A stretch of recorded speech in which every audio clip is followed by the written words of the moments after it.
Leemos la palabra en el nombre del Padre, del Hijo y del Espíritu Santo, en el segundo libro de Reyes, capítulo 6, los versos del 8 al 16, y dice así la palabra del Señor. Tenía el rey de Siria guerra contra Israel, y consultando con sus siervos dijo: en tal y tal lugar estará mi campamento. Y el varón de Dios envió a decir al rey de Israel: mira que no pases por tal lugar, porque los sirios van allí. Entonces el rey de Israel envió a aquel lugar que el varón de Dios había dicho, y así lo hizo una y otra vez con el fin de cuidarse.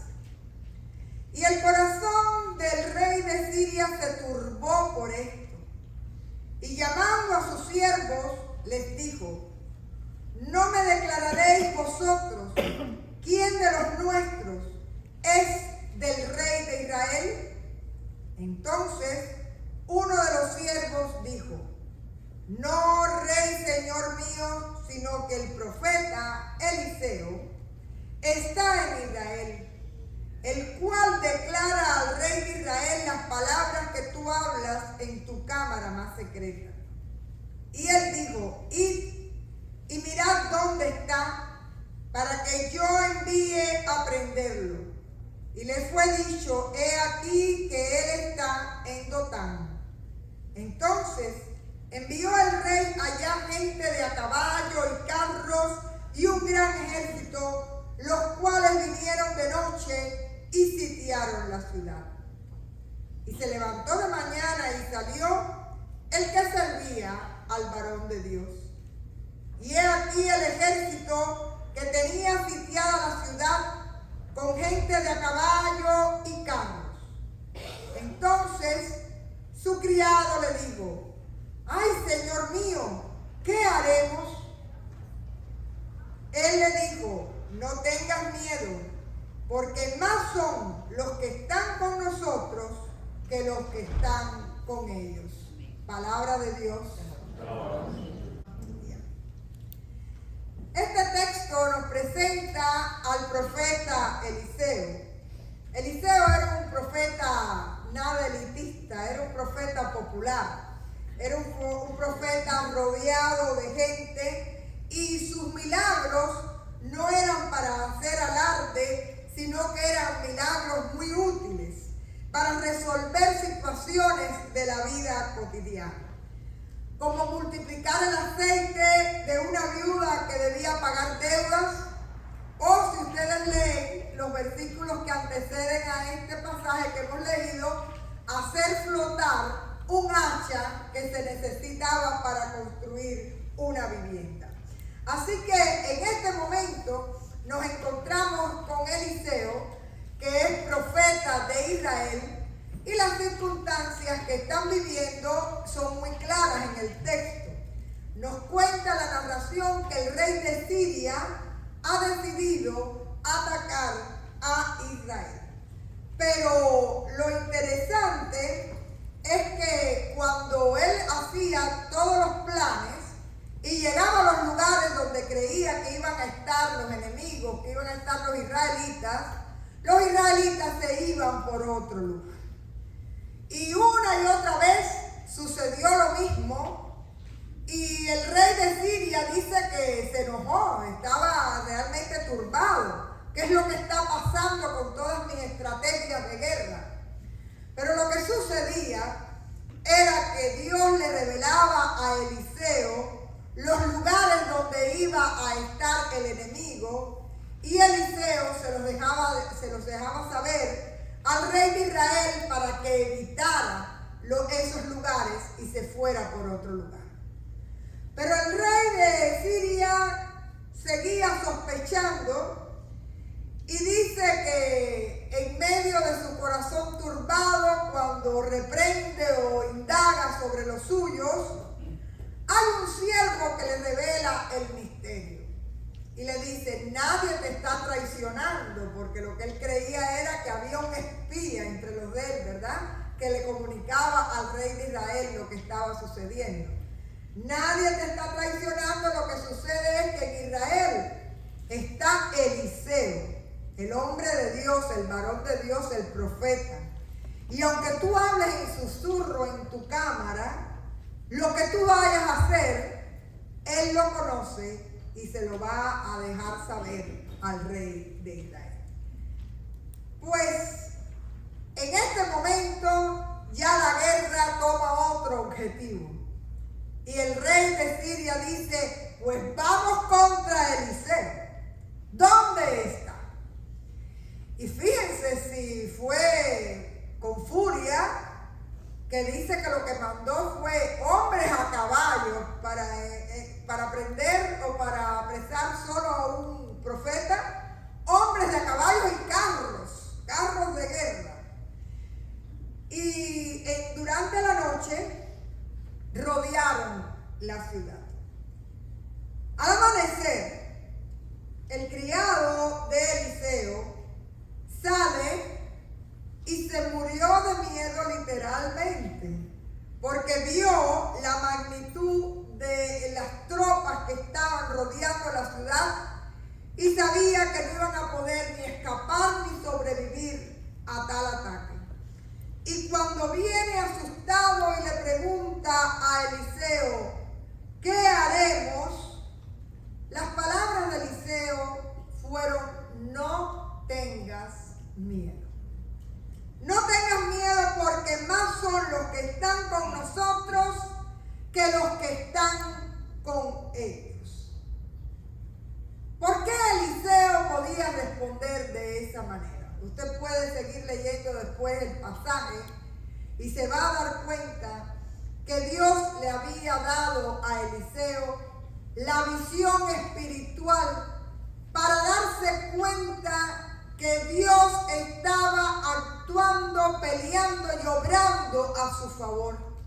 Y que si había carros de guerra para él, Eliseo tenía carros de fuego de parte de Dios que estaban defendiéndole de aquel ataque. Y en ese momento, lo que hizo Eliseo fue orarle a Dios: te ruego que mi sirviente también pueda tener esta visión, que mi sirviente pueda ver lo que yo veo en el espíritu. Y si ustedes se dan cuenta, Eliseo no oró para que cambiara la situación.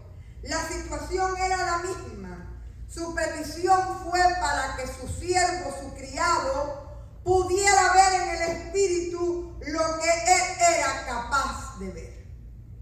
Y Dios abrió los ojos de aquel criado y pudo ver realmente el favor de Dios, la cobertura espiritual que tenían en aquella batalla que aparentemente iban a perder.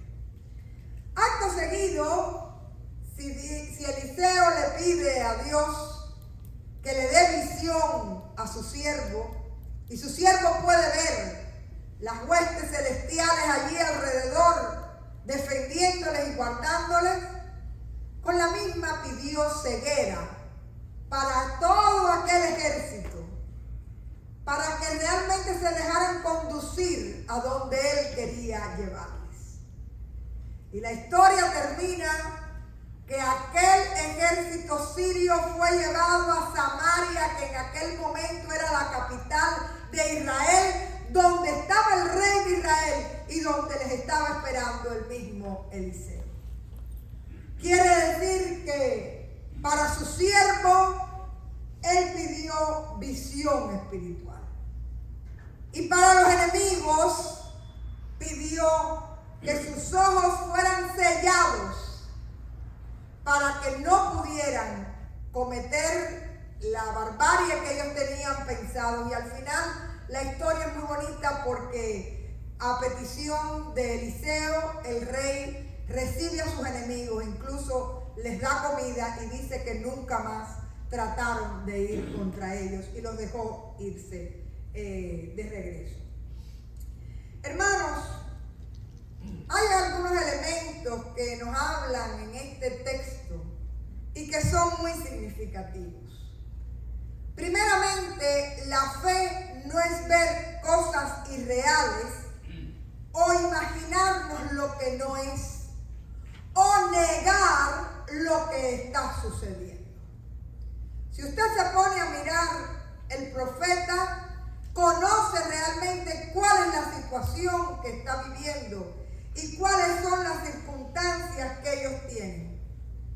Pero la fe lo que le hace ver es la participación de Dios a su favor y el modo de operar de Dios a través del Espíritu. Si había gente de a caballo contra él, Dios ha puesto carros de fuego a favor de Eliseo. Y yo quiero que usted subraye esa idea, porque normalmente nosotros tenemos el gran problema de nuestra vida, es la visión espiritual escasa y sobre todo mutilada que muchas veces tenemos. Si ahora yo les pregunto cómo es tu Dios, ¿qué usted me va a responder? Amoroso, grande, poderoso. ¿Para Dios hay algo imposible? Díganme. ¿Para tu Dios hay algo imposible? No lo hay. ¿Ustedes creen que Dios se olvida de algo? No. Bueno, entonces cuando nosotros hacemos el examen teórico, nos pasa como con la licencia de conducir. Lo aprobamos. Pero cuando viene el práctico, ahí vienen las batallas de la vida, donde normalmente nos asustamos, nos afligimos y estamos como el criado de Eliseo. ¿Y ahora qué haremos? Y aunque usted muchas veces no se lo proponga, el miedo, la pena, la ansiedad le consume, sabiendo que usted tiene un Dios que ante los carros y los caballos pone carrozas de fuego a su favor. Sin embargo, esto no es otra cosa que un problema grande que nosotros tenemos de visión espiritual.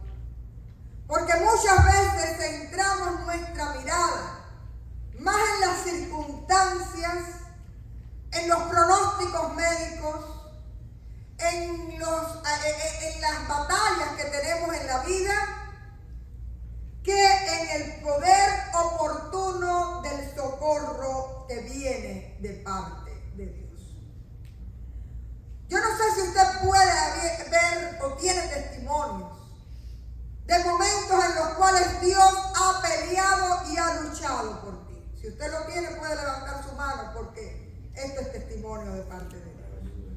Yo no sé si usted tiene momentos en su vida donde usted ha sentido que ya usted ha llegado a sus límites y que el control queda de parte de Dios.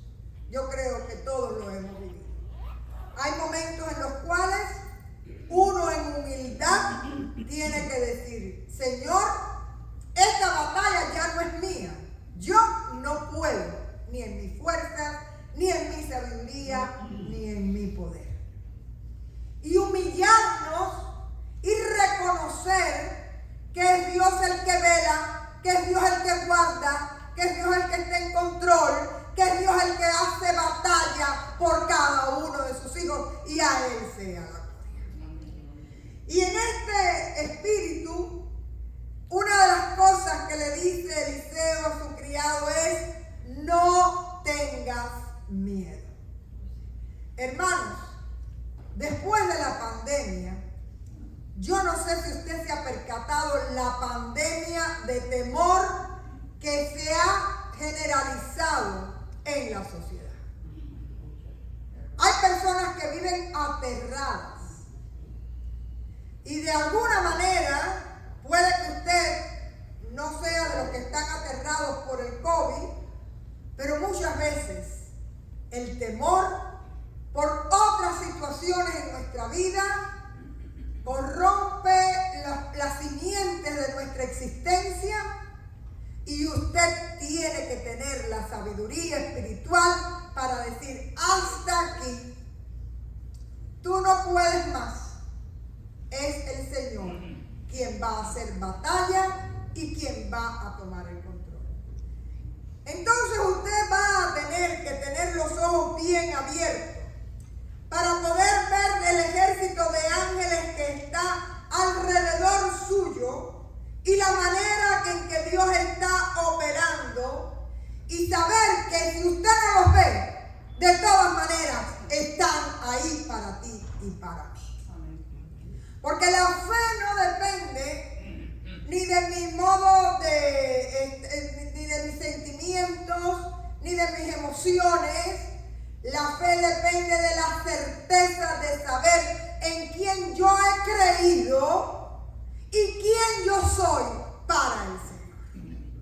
Y si usted cree que no es mucho para el Señor, yo le recuerdo que Dios dio a su único hijo en la cruz del Calvario, y cuando fue clavado en aquella cruz, tu nombre y mi nombre estaban allí para ser salvos y ser pueblo de Dios. Así que nadie tenga en poco haber sido llamado por el Señor hijos de Dios. Porque cuando tú eres hijo de Dios, Dios sabe ser un padre atento, amoroso y fiel. Y el único problema está en nosotros, que no lo sabemos ver. Así que el llamado en esta mañana es a recordar que Dios es mayor que nuestros temores. Es a recordar que usted y yo vivimos en un mundo diferente, aunque parezca igual. Dice el Eclesiastés 3 que Dios ya puso eternidad en nuestras vidas. Y yo no sé si usted se percata que esa eternidad es parte de un anticipo del cielo que Dios ha querido regalarnos en esta tierra. Así que en este espíritu les invito a mirar al Dios al cual conocemos y a recordar el pasaje del cual les hablé hoy, cuando Jesús le dice a Simón: Simón, Simón, Satanás te ha pedido para zarandearte como al trigo. ¿Saben lo que es como al trigo? Había que agitar para que pudiera caer el cereal. Dice: pero yo he rogado por ti que tu fe no falte. Y tú, una vez vuelto, confirma a tus hermanos. Y muchas veces usted va a sentir que está siendo zarandeado. Pero en medio de esa circunstancia, la plegaria es: Señor, auméntame la fe y ayúdame a mirar con tus ojos y a tener la visión espiritual que me hace ver la manera en que tú estás obrando a mi favor y en bien de los tuyos. Hay un texto del apóstol Pablo en Efesios que para mí ha sido siempre un texto amado. Es una oración de Pablo en el capítulo 3 de Efesios, comenzando en el verso 14. Por esta causa doblo mis rodillas ante el Padre de nuestro Señor Jesucristo. Quiere decir, Pablo está orando por ellos, de quien toma nombre toda familia en los cielos y en la tierra, tierra. ¿Y por qué está orando Pablo? Pablo dice, para que usted, y es mi oración para ustedes también hoy, conforme a las riquezas de su gloria, el ser fortalecidos con poder en el hombre interior por su espíritu. ¿Cuántos lo tienen? Amén. Ser fortalecidos en tu ser interno por el Espíritu Santo, para que habite Cristo por la fe en vuestros corazones, a fin de que arraigados y cimentados en amor, miren qué otro regalo, seáis plenamente capaces de comprender con todos los santos cuál es la anchura, la longitud, la profundidad y la altura, y de conocer que el amor de Cristo, que excede a todo conocimiento, para que seáis llenos de toda la plenitud de Dios. ¿Cuántos amarían ser llenos de la plenitud de Dios? ¿Cuántos amarían ser fortalecidos en el ser interior? Para eso usted tiene que dejar a Dios obrar y que arranque lo que estorba en tu vida, que arranque tus miedos, que arranque tu indecisión, que arranque los rasgos de carácter que no te ayudan a vivir en la plenitud, porque esta oración es lo que Dios quiere para tu vida y para mi vida. Y una vez más, dejémonos ministrar por Liceo. No tengan miedo, porque son más los que están contigo que los que están contra ti. En el nombre de Jesús, nuestro Señor. Dios les bendiga. Vamos a orar.